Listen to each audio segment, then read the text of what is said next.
Fighters Pass 2 or returning or leaving the game or just returning for the first time, like they're in for a classic as we get these two slugging right off the bat. And when you're Palutena able to keep Snake in a disadvantage, especially above you, everything turns on. All of the different mix-ups and all the different layers. Ooh, and speaking of mix-up, just landing like that over the auto reticle to be able to get that F tilt and to be able to get that kick as well all the way to the moon. Snake up tilt, a classic, a staple. Pelca at 66% here, just going to be eating another neutral, and he's looking to get some damage on. What a grenade back in. You know, it's almost like watching Spiro want to play his usual game, want to play that incredibly in-your-face, like dash dance, mix you up, like get everything going, and then falling victim to Snake's trading game. Oh yeah, it's like playing chess. You're sitting down and play chess with somebody, you're like, oh, I'm good for good old classic chess. And then every time you want to take their piece, every time you want to get a check, you get slapped in the face. That's what it's like fighting Snake. That's what it's like getting past his grenades. You're like, oh yeah, wait, I have to avoid both these slaps and get in. That's going to be a bit of a difficult time. So now, what a grab to be able to catch that from Spiro, but he needs a way to be able to close, and that is what Palutena struggles with. She struggles to close. Yeah, sometimes you just have to find a long ledge trap. You have to find a long string of opportunities in order to close out a stock as early as you want. There's that down tilt into back air, finally catching an air dodge to ledge from Pelca. But hey, you've got a long way to go. Yeah, you got a whole stock to be able to make up, and yo, the presence of mind, the understanding of the situation, and to be able to take Snake all the way up with that uphill. He took a lot of damage, but Spiro did as well in the process. And oh, that was somebody that wasn't ready for the cross-up. Nobody's ready for it. Yeah, trying to instead find a lot of that space with the auto reticle, playing out of the corner as best you can. Oh, the dash attack was just not far enough. Blitzing past the C4, but pulling the trigger too soon. That's such an unfortunate interaction to watch happen, but Pelca was ready with that up tilt. That was impeccable, honestly. I do feel like that is kind of what characterizes Pelca's play. Oh, wait. His understanding of his spacing is so good. Hopefully we get it in time before the players start, because we get to see the roll on, and this is like an encompassment of Spiro and Pelca.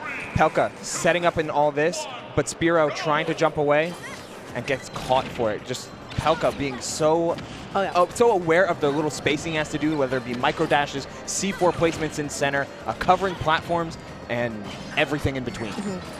But now we have another game ahead of us. This is game 2. This is not going to be the same, Spiro. I feel like his adaptation is honestly fantastic. So will that be able to come into play? That is going to be the question. He sets up with the C4. He catches the high recovery from the Cypher. Spiro, this time with a massive lead, and it is not stopping anytime soon. Yeah, he wanted to start things off with a bang, and that's a pretty good way to do it. Catch Snake's high recovery, use Palutena's speed to your advantage, just like that, with a crazy pivot grab, and using the boost from the grenade to almost able to get a kill off the top. Wow, and still just knowing when to knowing when your opponent is going to mash on the way back down to be able to get an even bigger punish out of shield. F-throw, just going to be setting Pelca to the offstage dimension yet again, doesn't get the down tilt, and has the right idea with the back heel, but that was... I just watched a man go jab, down tilt, please get hit by one of these. I've never seen a Palutena do that in my life. I don't hate it in the first two. The second two, I don't know. And I mean, Pelca was able to punish accordingly. Jump over, up tilt. This is the best time to say, what was he cooking? He was cooking with the wrong oil, that's for sure. Come on, guys, you can't cook with olive oil. It's going to burn.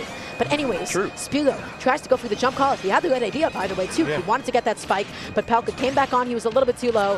Happened to the best of us. And now just trying to set up with these grenades, trying to get something going. Has Spiro off stage, but this is also a huge deficit to come back from if you're Pelca. Yeah, now you have to play the opposite game that you played in game 1, where you had the means of controlling over center. Now Spiro is constantly showing off the auto reticle to take backstage, and is playing a lot more forward than he was in long stretches of neutral. Has to teleport. Oh, teleports to the ledge that time. Such a solid angle. That was a tight angle. He made it back past that Nikita, and now just tries to catch a landing with the explosive flame just in case Pelca gets a little bit too hasty. But you know what? He went to the platform nice and safe.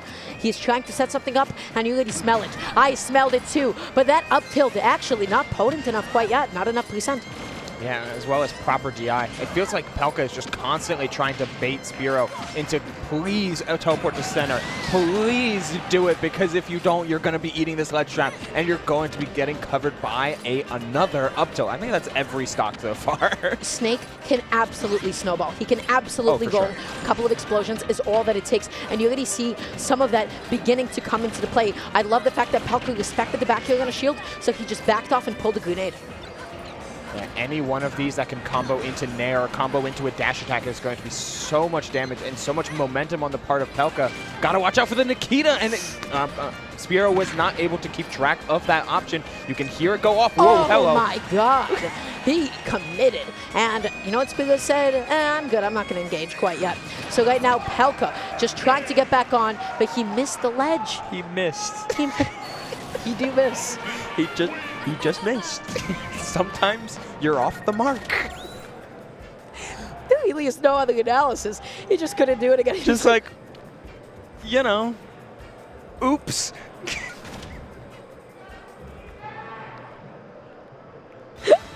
Thank you, production. Thank you, production. This is the kind of production that you only get with House. Yeah. Somebody SDs, just make them feel bad for it. Oh, yeah. What else are you going to do than look at that and say, wow, top 1 in 28 winners, huh? I feel like this just goes to show that we're only human. Yeah, that's very nice. Even if it doesn't seem like it at the end of the day, they really are. So game 3, we're going to Battlefield this time around. Snake loves moving around on the stage. He loves setting up with his funny little C4s, his funny little explosives as well. He can create a lot of impenetrable space for Palutena. Yeah, the movement and the trap game from Pelca is going to be really good, because he's been constantly baiting Spiro, and rewarded for such, to get Spiro to teleport off of platforms and teleport back to center. Well, there's a whole lot less center to go around here.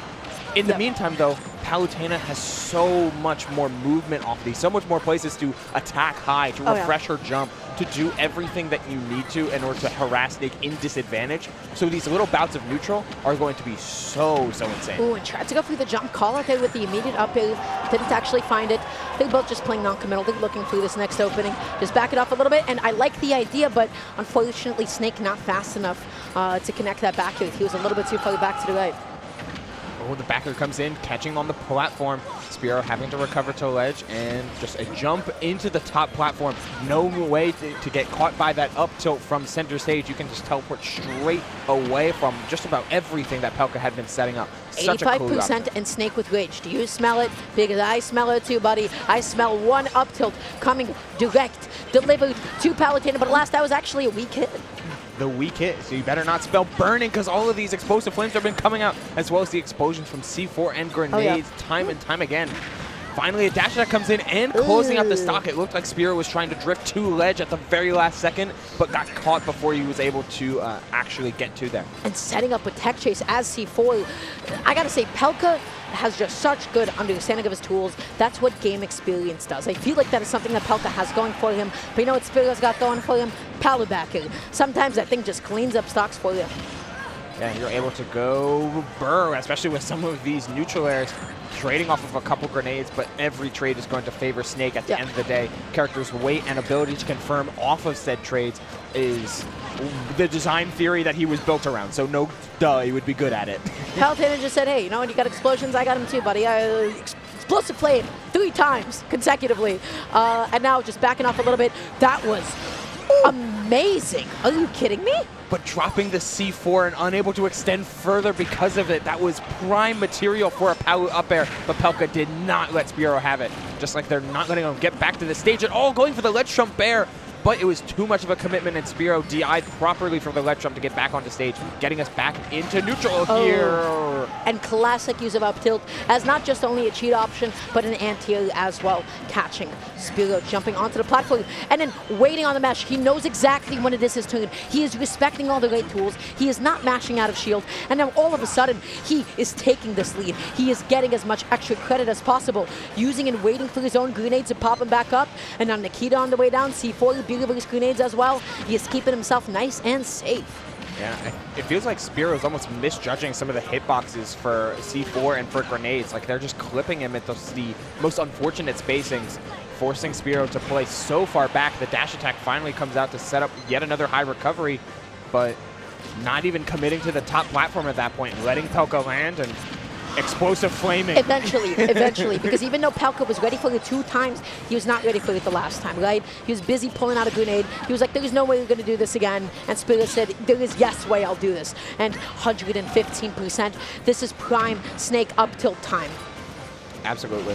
You gotta get Pelca first. Pelca first gotta get Spiro jumping and catching the double jump up, trying to play aggressive and trying to get going with some of his offense. But Pelca, that's why they went to Battlefield. At first it may seem like, oh, that top on paper, right? You're just like, oh, that top platform is going to be a really easy place for Spiro to recover to, for Spiro to use just to get rid of a lot, to get away from a lot of these explosions.